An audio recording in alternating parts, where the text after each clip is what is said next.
This episode is about how we identify a victim mindset and what we can do to either help ourselves get out of it or support one of our team members, our direct reports, who demonstrates a bit of a victim mindset to get out of it and adopt a more resilient growth mindset with a sense of ownership. Let's dive in to see what that looks like. Here's the question. How do you successfully transition into your first official leadership role, build the confidence and competence to lead your team successfully, and establish yourself as a respected and trusted leader across the organization?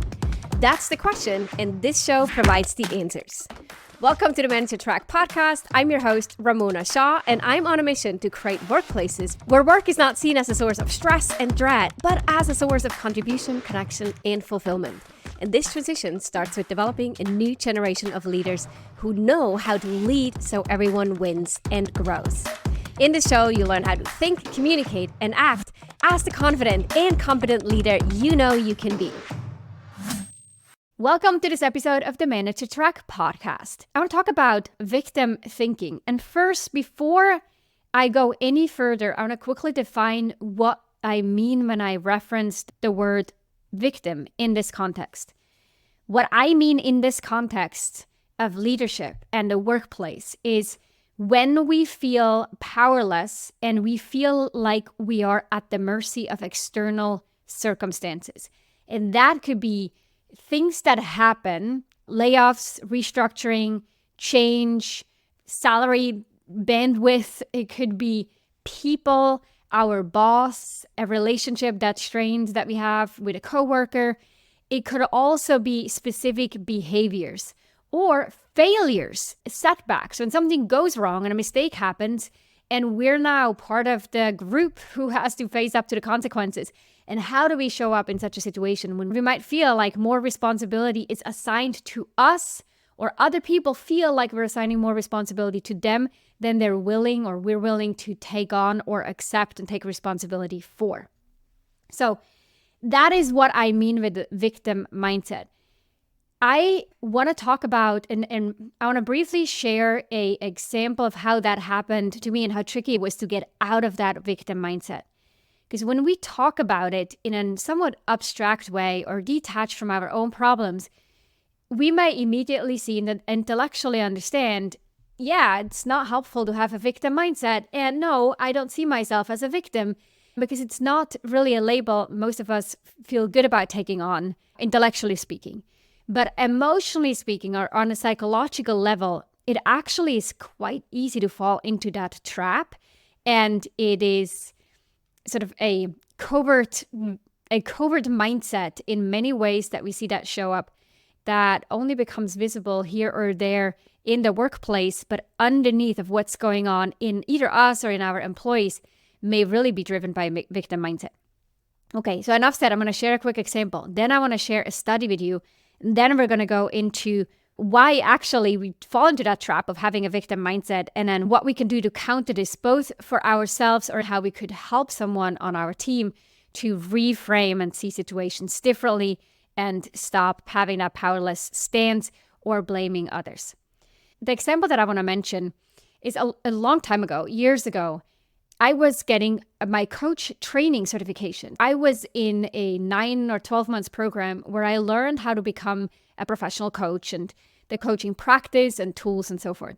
And part of that journey was for us as a group of coaches in training to reflect on ourselves and to start to sort of uncover some of these patterns that then later we would help our clients uncover. So we had to do that work ourselves first. So we did that sort of in parallel, doing it ourselves and helping our fellow coaches in training before we would ever go out and then actually practice some of this on our clients.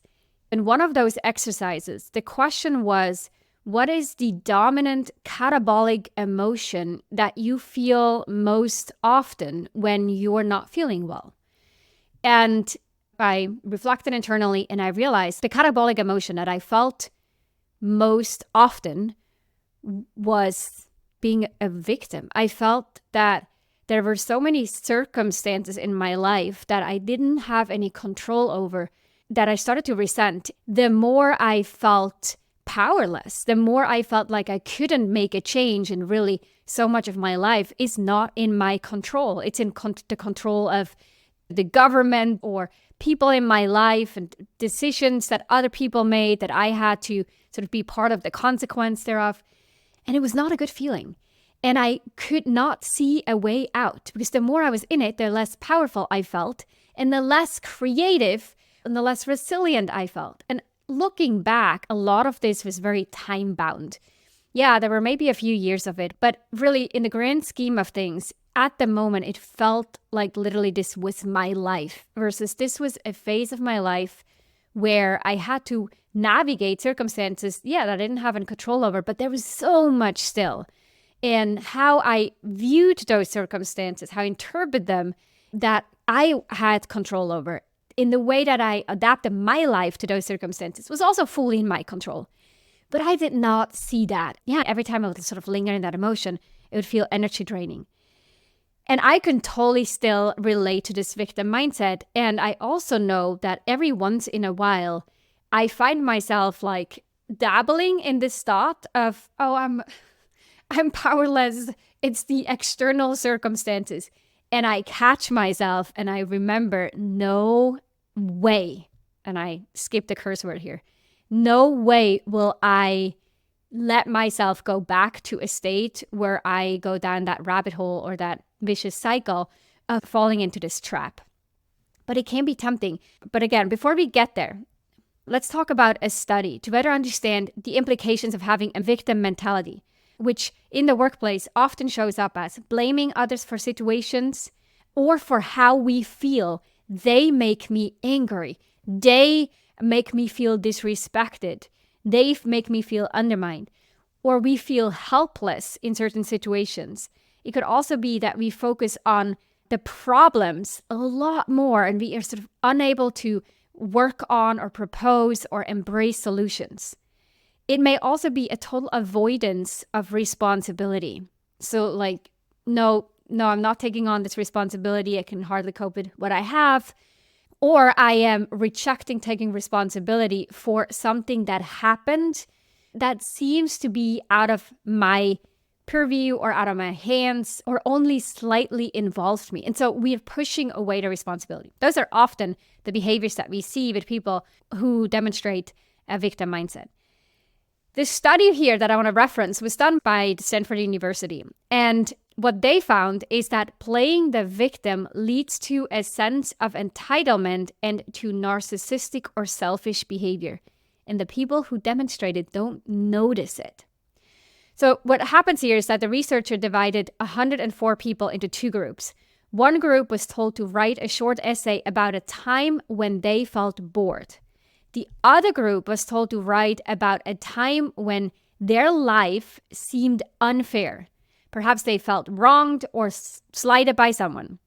And after writing the essay, when they were like in that mindset of, okay, someone wronged me, someone slighted me, again, that's like cultivating a bit of my victim thoughts, versus when they were bored. After writing the essay, the participants were interviewed and asked if they wanted to help with a simple, easy task. Now, here is what happened.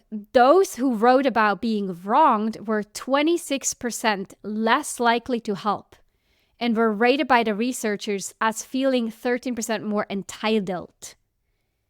So, less likely to help and feeling more entitled. And what does that cultivate? A whole environment, and it has a ripple effect on other people, and other people also not feeling well.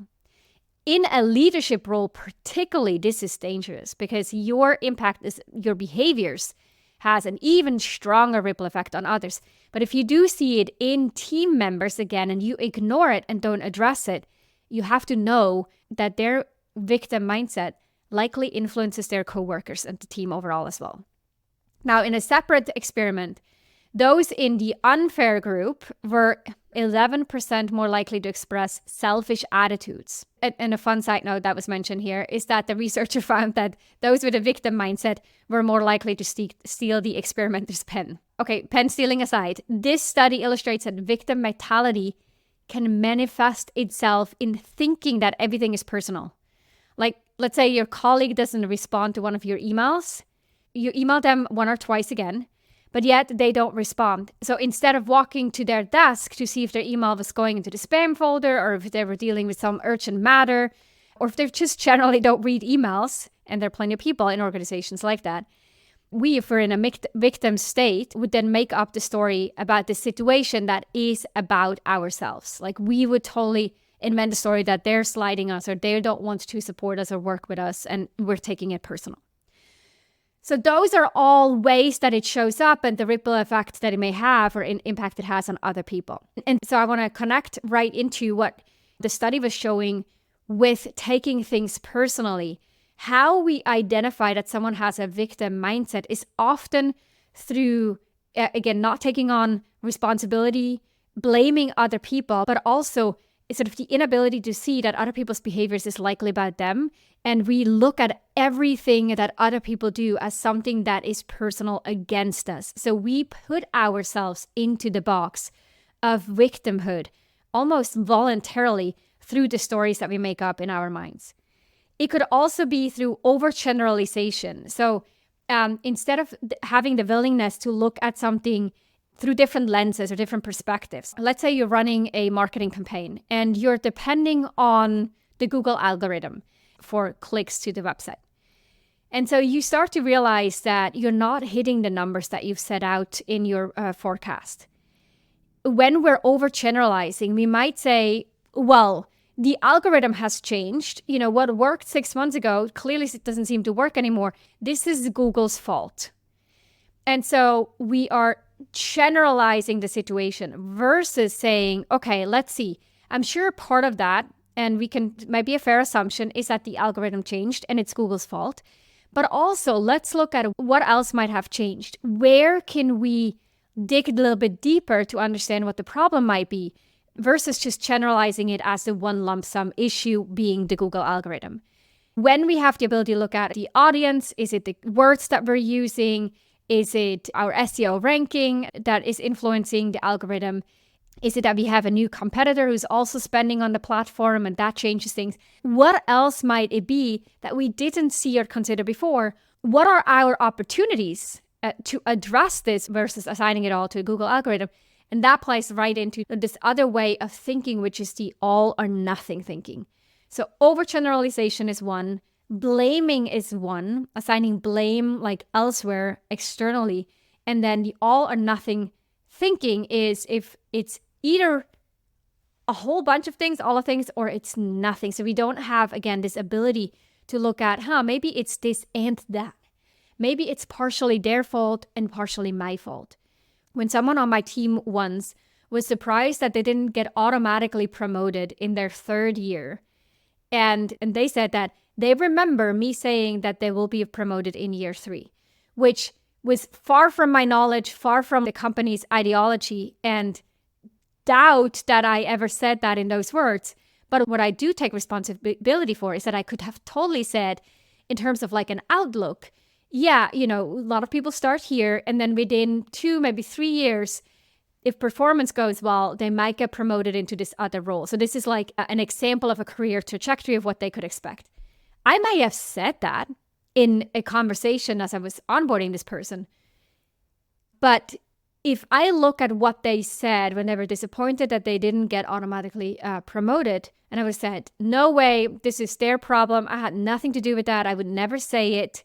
And that's ridiculous. That is all or nothing thinking. So instead I have to say, okay, that is not something that we do or that there's evidence for that you get automatically promoted. However, let me get curious, like where could I have been misleading in my communication or unclear in my communication?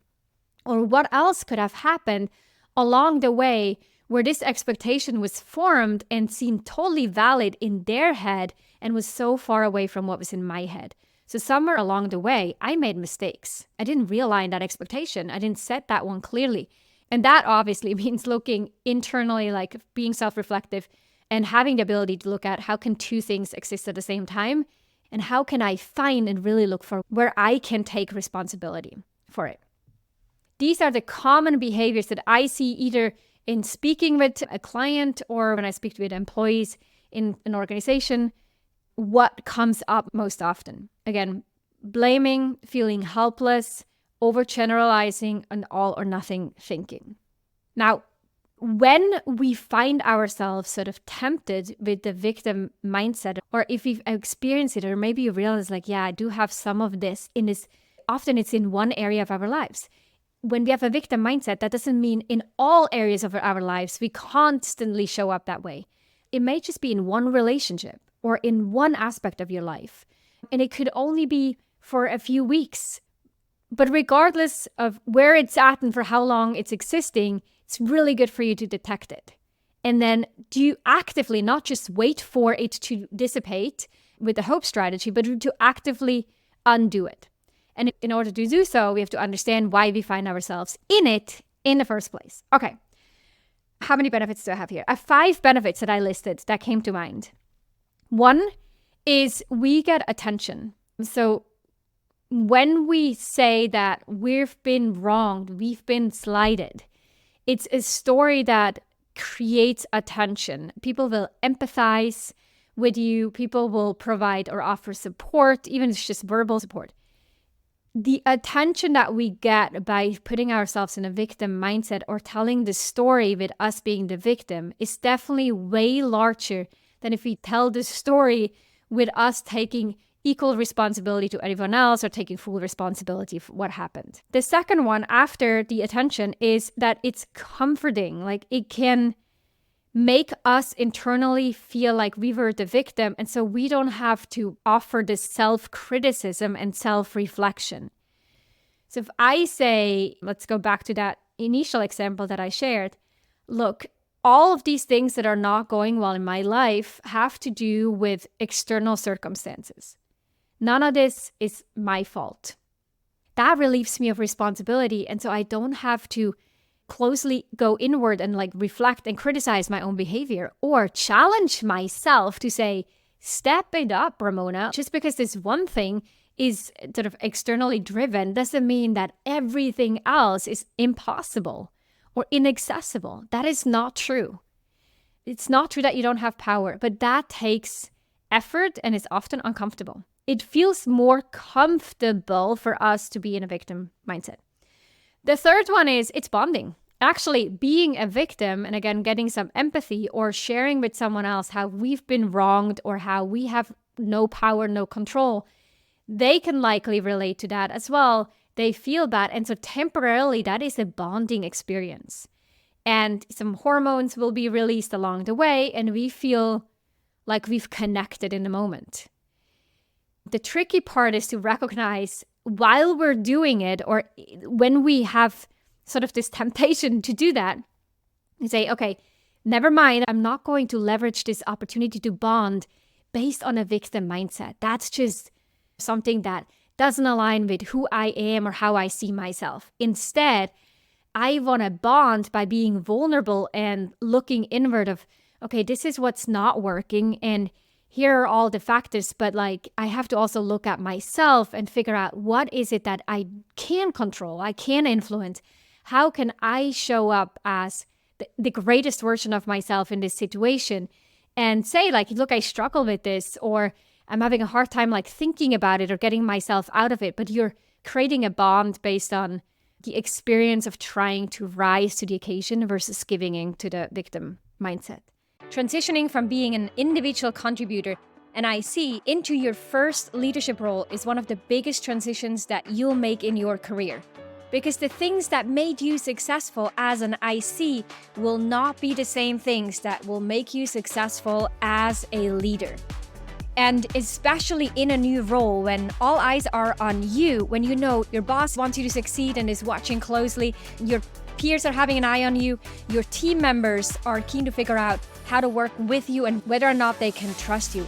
During this time, by the way, whether or not you're a first-time manager or you've led teams in the past, but you're in a new role as a new manager to the team or even to the business, this is a time in which you don't want to wing it. Go into such a situation with a plan and with specific tools that will help you build trust and gain the respect of your coworkers. In our new manager toolkit, we'll give you guides, tools, checklists, and lots of things that are important for any new manager to keep in mind. Head on over to arcova.org victimthinking.com/free-toolkits to grab your copy. You can also find that link in the show notes or the captions. I'll see you over there. Okay, I'm going to circle back to these benefits. I talked about the attention that you got. I talked about the comfort that you're getting. I talked about it being bonding. It's also self-assuring. Again, we don't have to criticize ourselves.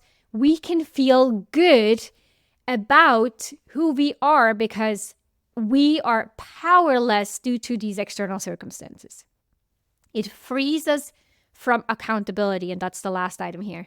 We don't have to show up. We don't have to take accountability.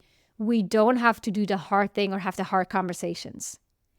That is why it's easy to fall into the trap of victim thinking. Now, in order to counter this, I already said a little bit about it with how you might shift away from bonding by being a victim to bonding through the sort of the journey to growth. Another one is really that accountability, and especially if it's someone on your team that you're coaching through this, developing a sense of accountability. And that happens by addressing what is it that they can control, what is it that they do have power over, what is it that the solutions that can bring or the way that they can engage in a solution finding process, what kind of responsibility they could be taking. Really call them up, call them to the stance, challenge them in their thinking to think beyond what the victim voice would say. Asking questions such as, what would the great version of you, like the greatest version of you, what would they do right now? What would the most powerful version of you do right now? And how would they want to interpret that situation? Those are all sort of coaching questions you can help them with. But then when you set accountability, you define what it is that they're going to do or what it is that you're going to do. Write it down and then check back in. And if they don't do what they said they were going to do, then the accountability comes from saying like, look, you've agreed and you've committed to doing this. But now I see that it didn't happen. What was going on? That is the accountability conversation. What happened most often, or I see this go wrong, is you might have the conversation, but then you don't get clear on what it is actually that they're going to do. So it's vague. I'm going to get better at so-and-so. You can never hold anyone accountable for betterment. That's so vague. So I'm going to have a conversation with this person. I'm going to propose 3 solutions. I'm going to apologize. Those are all ways that you could be holding them accountable or encourage the sense of accountability. And then you have to write it down, because if you put it into your memory box, high chance that depending on how stressful or how much is going on in your work, you won't remember. So you have to write it down, then schedule to check in on that, and then have a meeting in the future where you will check in and follow up and then let them know if they didn't do what they said you're going to do, that this is a moment to encourage accountability and that you want to look at what happened. And it's likely in a victim mindset that they decided, well, I changed my mind. I actually didn't want to do that, or I didn't think that was useful because, again, victim mindset. And this is where you have to like lean into it yet again and say, if you drop this like sense of not having a power, being a bit of a victim in this and not taking responsibility, let's shift gear and look at where and how can you take responsibility. So that goes hand in hand with clear expectations. If you have someone with a victim mindset and they tend to blame others, get really clear on the expectation that when something goes wrong, the first thing you're going to look to them for is, 1, an explanation of what happened, pure facts. 2nd, an assessment of how they contributed or co-created the issue. And then 3rd, solutions to that. It could be different. I'm making this up. You could say, give me the facts first, then tell me what their assessment is of what the reason is for the failure, but then also propose solutions or show that you've tried to come up with solutions. Whatever that is, but if someone has a victim mindset, you got to really lay out the expectations. And then the other ones to focus on is really hone in on those actions. What specifically can be done? So first, self-reflection. How can I be part of the solution, not the problem? What could I do if I took full responsibility, right? So it is self-reflection. Then clear expectations of what you're expecting of yourself or other people in those moments.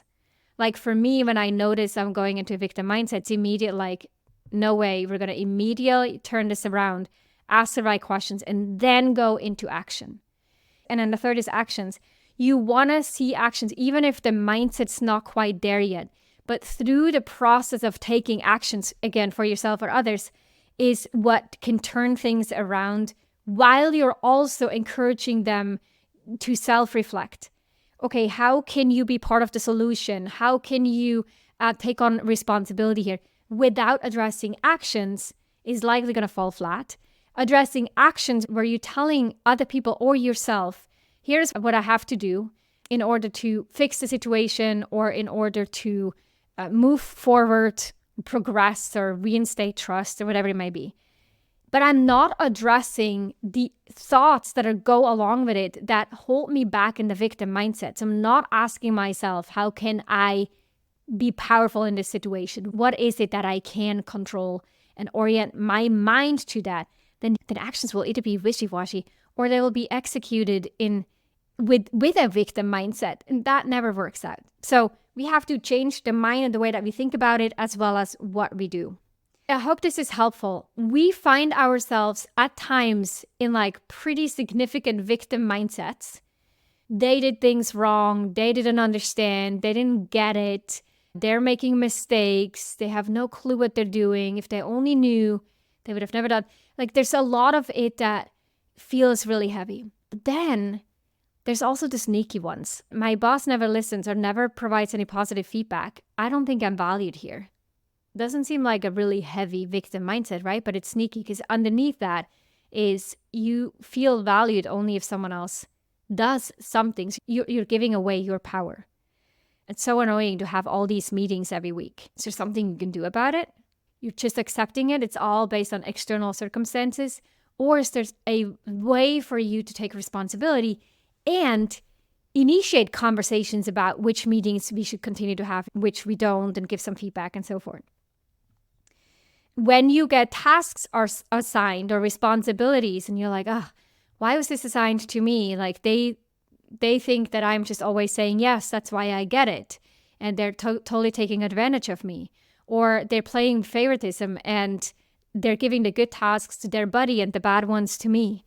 Again, it's really these small thoughts that ultimately just add up. The more we think them, the easier it is for us to step into a victim mindset. And when that becomes a hard no, a hard line in the sand of no, every time I catch myself, I'm going to reframe and say, okay, if that's what I observe, what can I do to either check if the observation is actually accurate, check the facts and the evidence for your assumptions, and two, what can I do about it instead of just feeling powerless about it and actually giving away your power to other people in external circumstances. So that is an episode on victim thinking.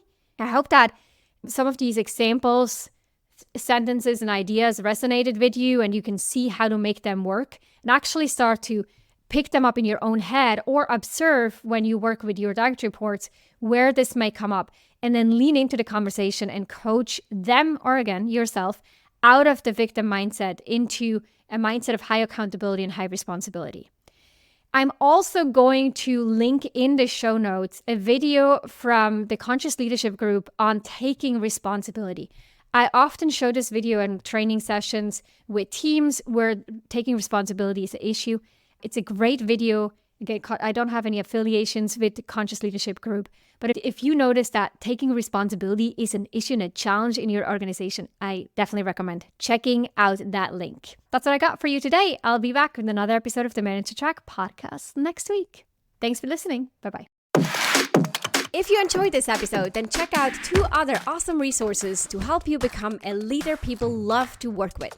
This includes my best-selling book, The Confident and Competent New Manager, which you can find on Amazon or at ramonashaw.com/book, and a free training on how to successfully lead as a new manager. You can check it out at ramonashaw.com/masterclass. These resources and a couple more you'll find in the show notes down below.